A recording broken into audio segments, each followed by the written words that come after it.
Hello everyone, this is Dr.Bushra Gul. Have you ever broken down into hot flushes in a dinner with the family and friends or in a contentious office meeting? Hot flushes are often accompanied by shivering, sweating, palpitation, embarrassment, anxiety, discomfort, and disruption of sleep. Are there any non-prescription therapies, and is there evidence which says that these therapies positively alleviate hot flushes? Only two non-prescription therapies show positive evidence in alleviating hot flushes, which is cognitive behavioral therapy and clinical hypnosis. Cognitive behavioral therapy is a psychotherapy which is based on changing assumptions and in turn behaviors. Hypnosis or hypnotic therapy guides you to a trance state or hypnotic state in which you are free of external distraction and a deep relaxed state in which you are open to suggestions.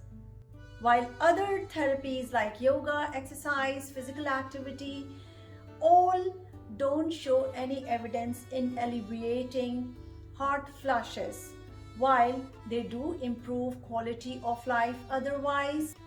Derivatives of isoflavone and other over-the-counter herbal therapies show that they are equally effective as placebo in reducing hot flushes.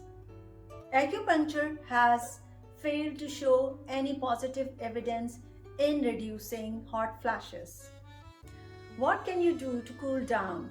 Dress in layers, light layers, just in case if you have to remove the layers if you get a hot flush. Wear breathable, natural cotton fabric. Use cotton sheets. In your bed, don't use heavy duvet. Use chillo pillow, which stays cool all night. Use other cooling techniques like fans and ice packs. Avoid triggers like coffee, hot drinks, spicy food, alcohol, stress, or activity like rushing to the work. Keep a diary. Write down what was happening just before the flash happened. And by making practical changes, you will gain some of the control over your hot flushes. Stay healthy.